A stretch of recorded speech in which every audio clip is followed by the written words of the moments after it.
200 feet above the bustling concrete of Apex Logistics. Donovan Vance sat in the worn operator chair of his gantry crane, inhaling the familiar scents of stale coffee and old leather. He was 58 years old, a man built from coarse grit and quiet endurance. Below him, the port was a sprawling maze of rusted steel shipping containers and scurrying workers who looked the size of mere ants. He took a slow sip from a thermal flask. Enjoying the isolation, he had spent 32 years mastering the intricate joysticks of the massive lifter. This reinforced glass box had served as his peaceful refuge, suspended high above the grime and relentless noise of the busy shipping yard. The coastal wind was picking up steadily, whipping off the gray harbor waters. The digital anemometer reading on his main console registered sudden gusts of 18 knots. At 18 knots, suspended loads began to sway unpredictably, acting like massive pendulums that could easily crush a transport truck or flatten a man. But Donovan was an absolute master of compensation. His weathered hands moved intuitively over the twin control sticks, feathering the hydraulic pressure to keep the cargo perfectly stable. He knew the precise weight of every single container just by listening to the groan of the thick braided steel cables. Apex Logistics relied heavily on his unparalleled skill. Then the two-way radio crackled loudly, shattering the peaceful silence. Julian's voice burst through the cheap speaker, nasal and dripping with unearned authority. Julian was 28 years old, freshly minted with an expensive business degree, and armed with the blinding confidence that only a nepotism hire could possess. Julian was the regional director's nephew, a soft young man who wore tailored suits on a dirty shipping yard and viewed the veteran workers as entirely disposable cogs. "Vance, what is taking so incredibly long?" Julian demanded, his tone sharp and deeply impatient. "We are falling behind schedule. Drop the next container on chassis 4 right now." Donovan keyed his microphone slowly, his voice a low, gravelly rumble. "The wind is currently gusting at 18 knots, Julian. Standard safety protocol requires the sway dampener to be fully engaged for heavy lifts in these severe weather conditions. It takes a moment to calibrate before I can safely lower the load." "I do not care about the sway dampener." Julian snapped back aggressively over the radio static. "Bypass the dampener immediately. We need that cargo secured on the truck 5 minutes ago. You are costing the company money. Override the system and drop it." Donovan stared out the reinforced glass window, narrowing his tired eyes at the tiny figure of Julian, standing on the wet pavement far below. The pure audacity of the demand boiled intensely in Donovan's chest. Bypassing the vital sway dampener with a heavy load swinging freely in 18-knot winds was a guaranteed recipe for catastrophe. It explicitly violated fundamental safety protocols and strictly enforced union rules. "Negative, Julian."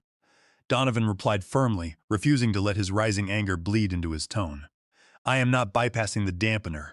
It is a direct violation of union regulations. If that container swings out of control, it will crush the transport truck and anyone standing near it." The heavy silence on the radio lasted for 10 agonizing seconds.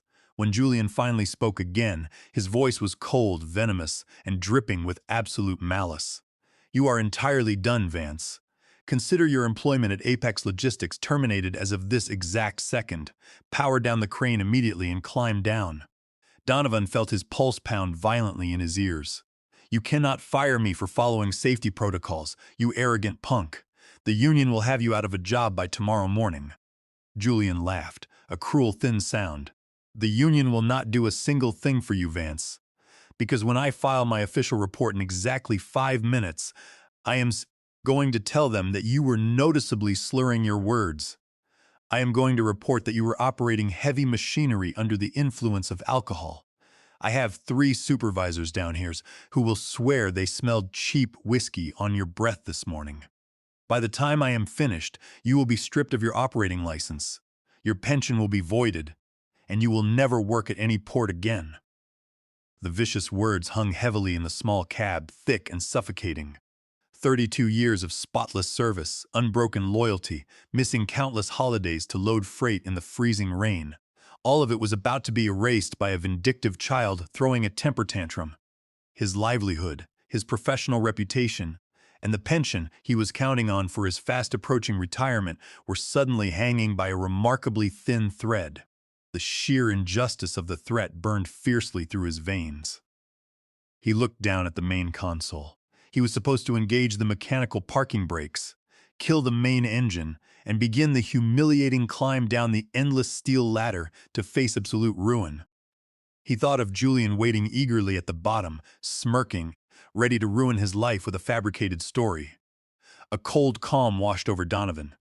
He released the transmit button on the radio, abruptly cutting off Julian's ranting. He did not reach for the engine kill switch. He did not engage the parking brakes. Instead, his calloused hands returned firmly to the polish-controlled joysticks. If his long career was truly over, if his legacy was going to be burned to the ground by a lying brat, then Donovan was not going to leave quietly. He shifted the massive hydraulic gears firmly into drive. The enormous diesel engines roared with renewed fury. With precise, deliberate movements, Donovan angled the colossal boom away from the waiting transport truck. He steered the mighty gantry crane, swinging the towering structure and its heavy cargo purposefully toward a very specific, highly valuable stack of premium freight positioned perfectly on the vulnerable dock below. The heavy metallic groan of the towering machinery resonated deep within Donovan Vance's chest as he manipulated the primary control levers. High above the bustling dockyards of Apex Logistics, the 58-year-old crane operator felt a strange sense of calm wash over him. The wind howled against the reinforced glass of his tiny cabin, a solitary box suspended 200 feet in the air, but the chaotic noise of the world below seemed distant and irrelevant. For weeks, the young, arrogant site manager, Julian, had pushed the veteran workers to the brink, cutting corners, ignoring essential safety protocols, and treating men like Donovan as disposable assets in a grand corporate machine. Today, that machine was going to break. Instead of continuing his assigned sequence of loading generic cargo onto the waiting freighter, Donovan deliberately disengaged the primary rotational lock. He pushed the heavy joystick forward, swinging the massive steel boom away from the ship and back toward the cluttered staging yard. The motors whined in protest against the sudden change of momentum, but Donovan held the controls steady, his calloused hands operating the complex machinery with the grace born of nearly 40 years of experience. His eyes, framed by deep wrinkles of sun damage and exhaustion, focused intently on a specific section of the yard. There, isolated from the rest of the daily shipments, sat a single, heavily rusted, 40-foot shipping container. For 3 consecutive days, Julian had obsessively guarded that specific box.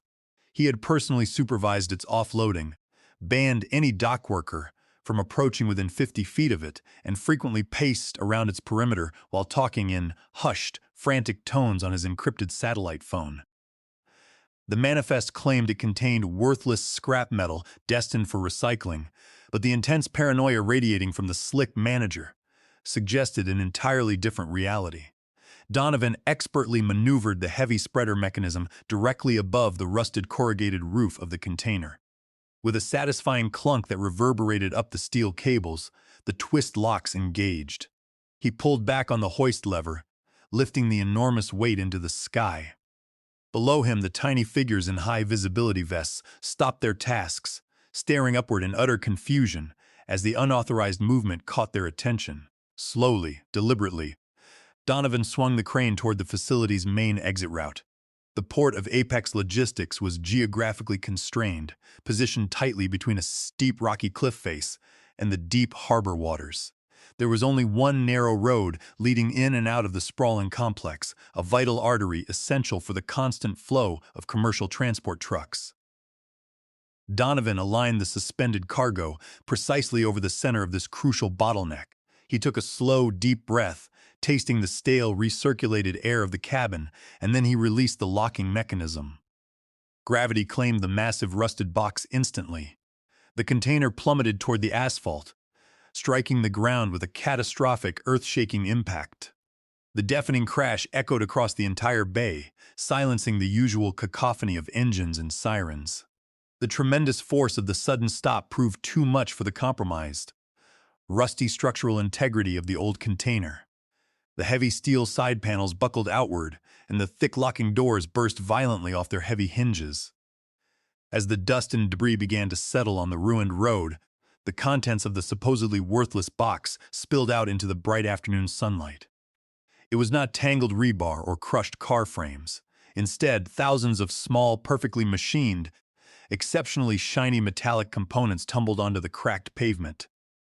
They caught the light, gleaming with an undeniable, expensive precision that instantly exposed the blatant lie on the shipping manifest. Whatever Julian was smuggling through the port, it was highly valuable and entirely illegal. Inside the cabin, the two-way radio suddenly erupted with a frantic, static-laced shriek. "Vance! What the hell are you doing up there? Are you insane? You just dropped my cargo. You blocked the whole damn road. Answer me, you old fool!" Julian's voice was pitched high with unfiltered panic and rage. Donovan ignored the screeching radio. He calmly reached over to the central ignition console and extracted the heavy, customized electronic key. This specific model of heavy-lifting crane utilized a single, highly encrypted ignition key to prevent unauthorized operation. Without it, the machine was nothing more than thousands of tons of useless steel. He opened the small side window, letting the salty, rushing sea breeze whip across his face. He held the key out over the vast expanse of the dark, churning ocean waters 200 feet below. Without a single moment of hesitation or regret, he let the plastic and metal cylinder slip from his thick fingers. It vanished instantly into the whitecaps below. The crane was now a permanent, immovable fixture, and the road was entirely impassable. Donovan gathered his faded canvas lunch bag, zipped up his worn denim jacket, and stepped out onto the narrow, graded catwalk surrounding his cabin. The descent was always the hardest part of the shift. The steep, vertical metal ladder stretched down toward the ground, a daunting vertical climb that tested his physical limits every single day. As he began the long, agonizing journey downward, his bad knees immediately flared with sharp, stabbing aches. Every rung felt like a small punishment, but the pain was severely dulled by the profound sense of righteous satisfactions swelling in his chest. He took his time, pausing on the landing platforms to observe the absolute chaos he had just unleashed upon the port. Down below, the facility was completely paralyzed. Transport trucks were already backing up, their horns blaring in confusion. Port Authority vehicles were attempting to navigate the sudden maze, their flashing lights adding to the visual noise. Through the intricate lattice of the crane's support structure, Donovan watched Julian scurrying around the shattered remains of the rusted container like a disturbed insect. The slick manager was frantically dragging a massive, heavy blue plastic tarp across the spilled, shiny components, desperately trying to conceal the evidence of his illicit operation before the inevitable arrival of the local authorities. Julian was screaming at the confused dockworkers, violently waving his arms and demanding help, but the men simply stood back, crossing their arms and watching the corporate golden boy completely unravel. Donovan smiled, a slow, genuine expression that reached his tired eyes. The long climb down suddenly did not feel quite so punishing. Donovan Vance, 58 years old and newly unemployed, planted his scuffed steel-toed boots onto the cracked concrete of the loading yard. The descent from the massive crane had taken agonizingly long, each rung of the endless ladder vibrating. He had deliberately slowed his pace, taking deep breaths of the salted harbor air, letting the sheer magnitude of the chaos settle over the sprawling docklands. A towering mountain of shipping containers sat immobilized, forming an impenetrable barrier across the primary access route to the federal highway. Horns blared in the distance from heavy haulers at the gates, their drivers oblivious to the sudden paralysis gripping the port operations. The moment Donovan's boots hit the ground, Julian was there. The young regional manager charged forward, his tailored suit jacket flapping behind him. Julian's face was a violent shade of purple, the veins on his neck bulging against the tight collar of his custom-made dress shirt. Spittle flew from his lips as he closed the distance, screaming at the top of his lungs, abandoning all pretense. He was practically vibrating with uncontained fury, his manicured hands clenched into fists at his sides, radiating the bitter smell of stale espresso and panic. Julian jabbed a trembling finger toward the massive metallic blockade. He threatened Donovan with immediate arrest, screaming about massive federal lawsuits, intentional sabotage, and criminal liability for obstructing a commercial transit corridor. He promised that Donovan would spend the remainder of his miserable life rotting in a cold penitentiary.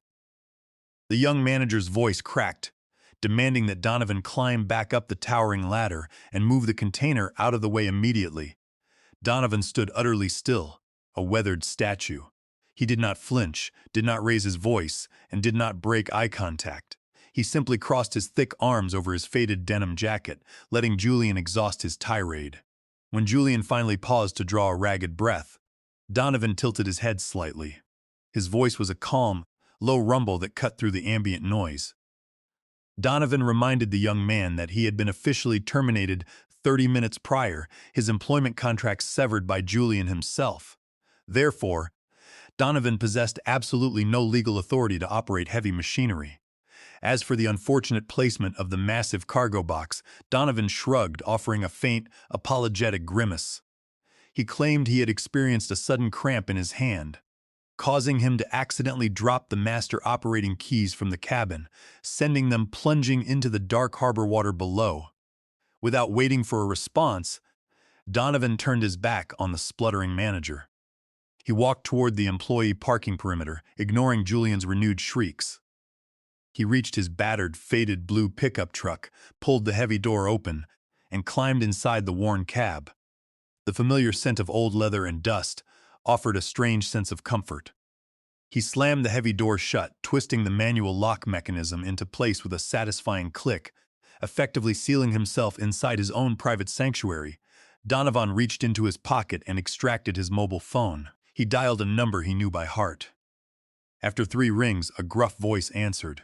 It was August, a former union worker who had traded his hard hat for a private investigation license and a proficiency in digital forensics. They had spent 20 years working the same shifts before August found his true calling.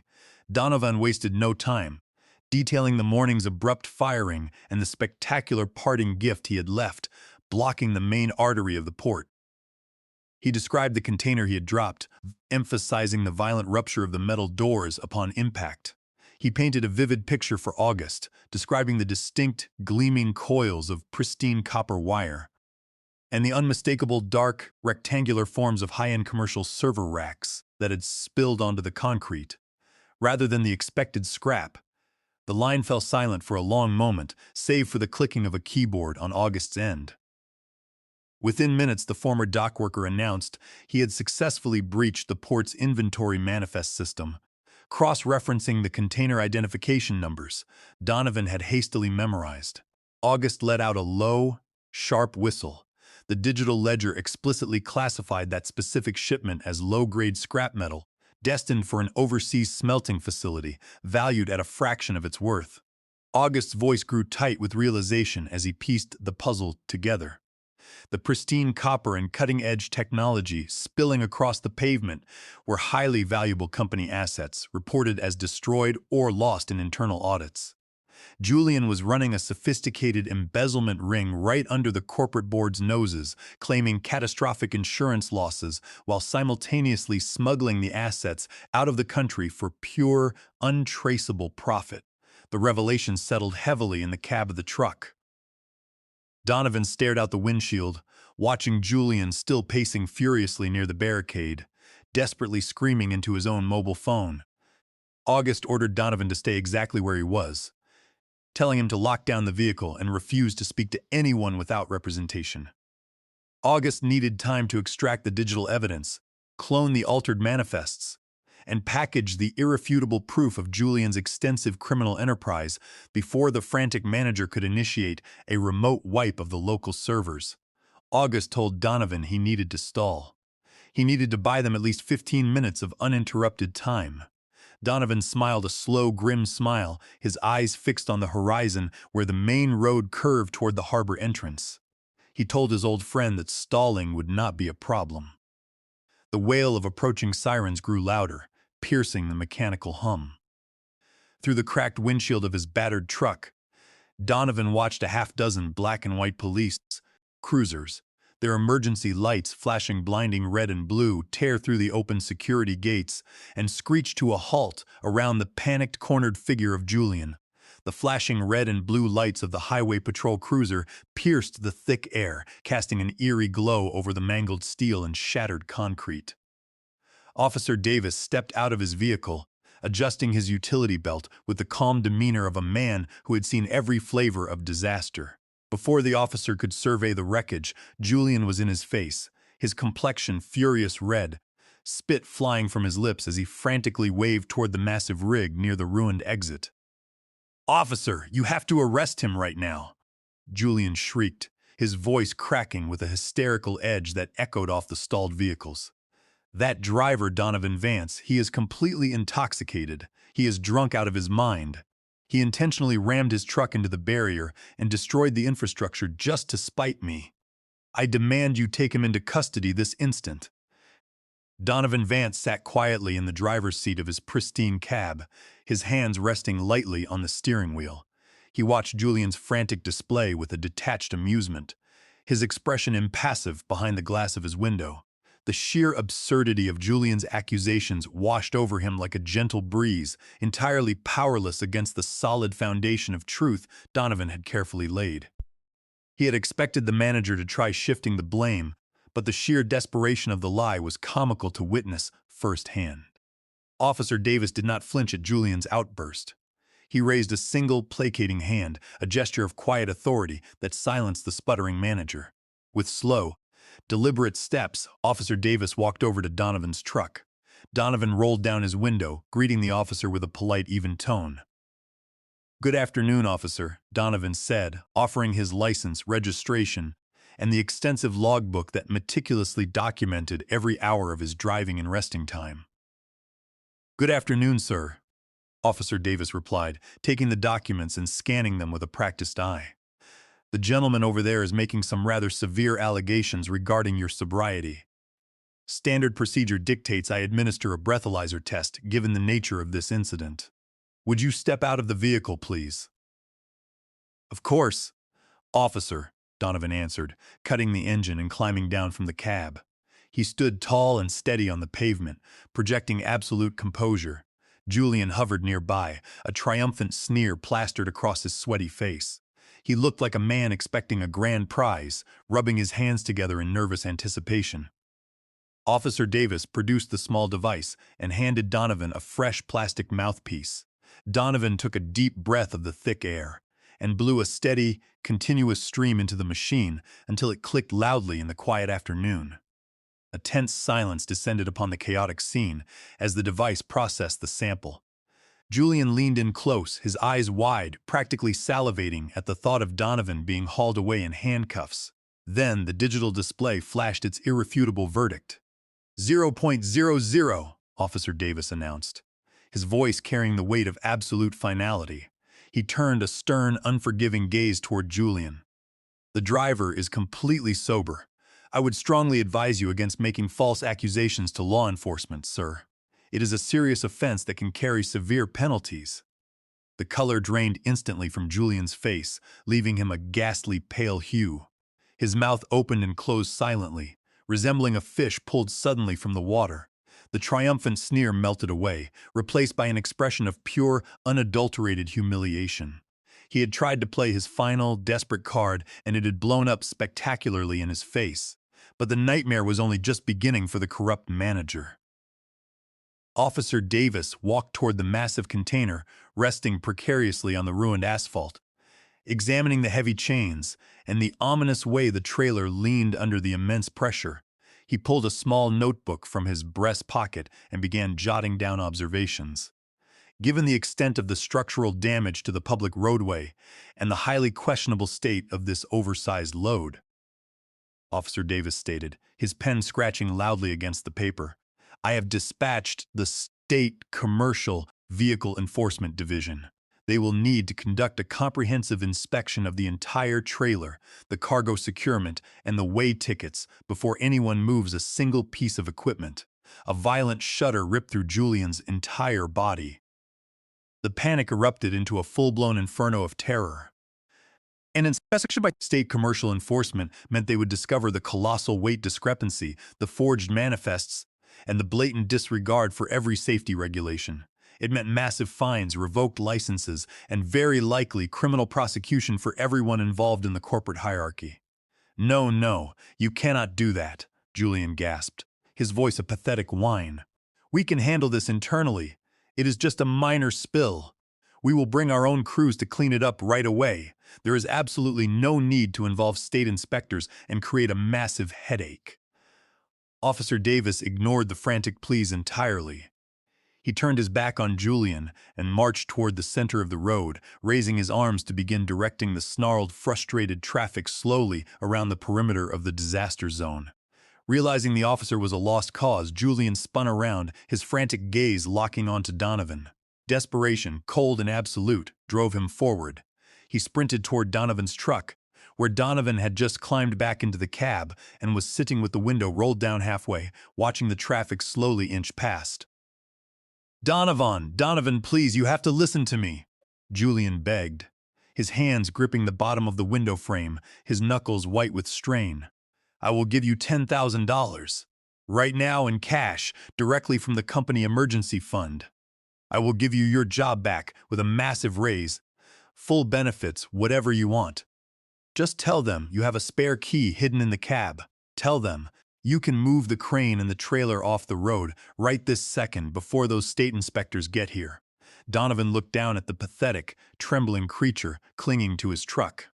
The offer of $10,000 meant absolutely nothing to him. The offer of his old job was an insult.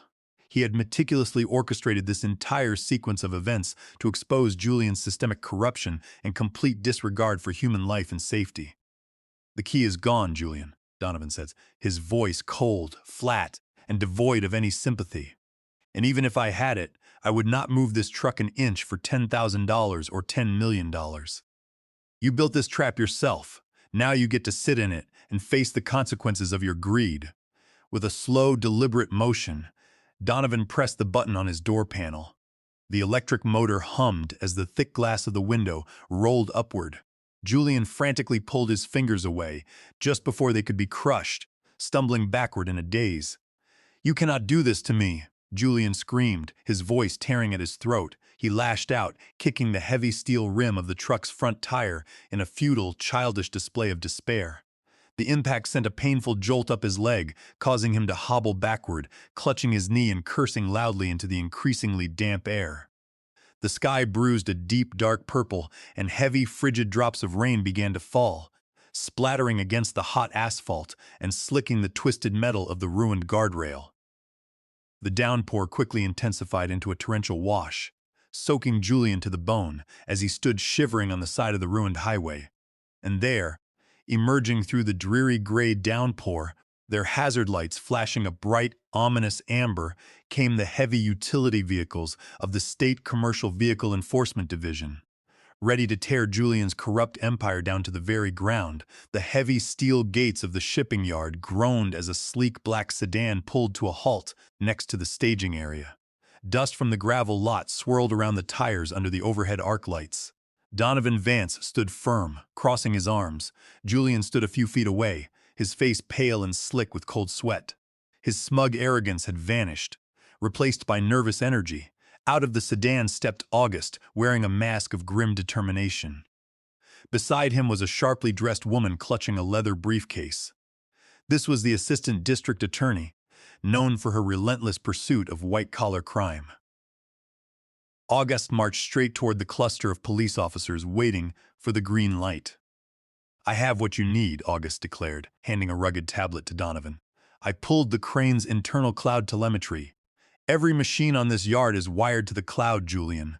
You thought you could just wipe the local drives and walk away clean. You forgot about the off-site backups. Donovan took the tablet, his fingers grazing the cold glass. He felt a profound sense of vindication. He tapped the screen, bringing up a crystal-clear video recording from the cabin of the crane on the night of the incident. He turned the tablet so the police officers, the assistant district attorney, and Julian could see it clearly. The video played, showing Julian standing in the cabin, ordering the frightened young operator to bypass critical safety protocols. The audio was crisp. Julian demanded that the load be dropped fast and early, setting up the parameters for catastrophic failure. Then, the video captured Julian making a phone call, maliciously outlining his plan to fabricate a false intoxication charge against Donovan to cover his tracks. The lead police officer let out a low whistle, looking at Julian. "Well, that is pretty definitive." The assistant district attorney nodded sharply, her eyes cold as she stared Julian down. "Based on this evidence of premeditated tampering and false reporting, along with the sworn affidavits we collected, you have sufficient probable cause. Open that shipping container." Julian lunged forward, his voice cracking in panic.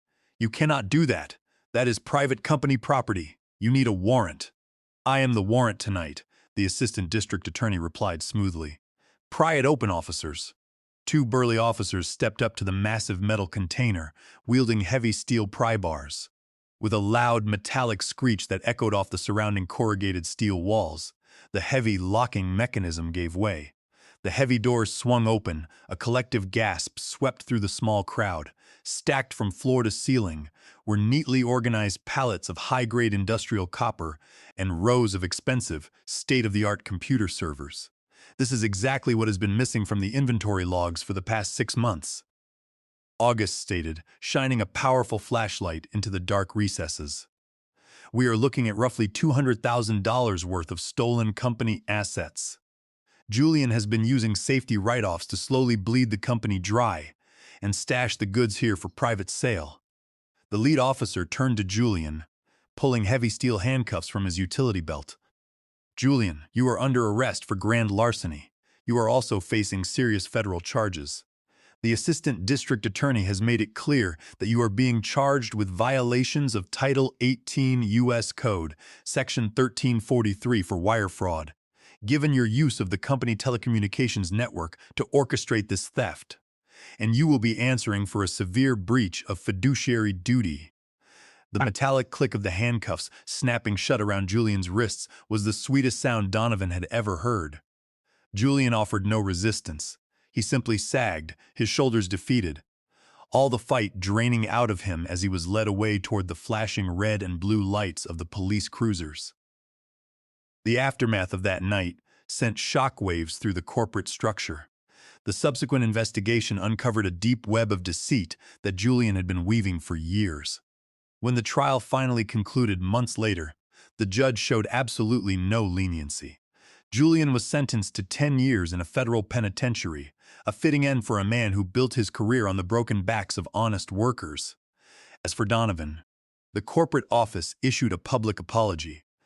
They recognized his unyielding commitment to safety and integrity. Donovan was promoted to the position of lead trainer, a role that gave him the power to ensure that no one would ever have to go through what he had endured.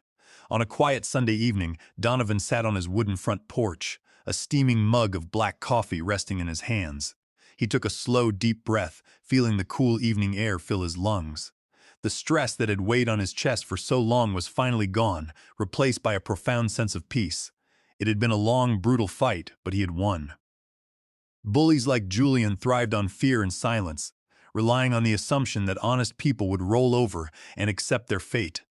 But Donovan knew his worth. He knew the value of his experience, his integrity, and his unyielding dedication to doing what was right. He had learned that when you are pushed into a corner, you do not just cower. You gather your strength, you find your leverage, and you push back. He took a sip of his coffee.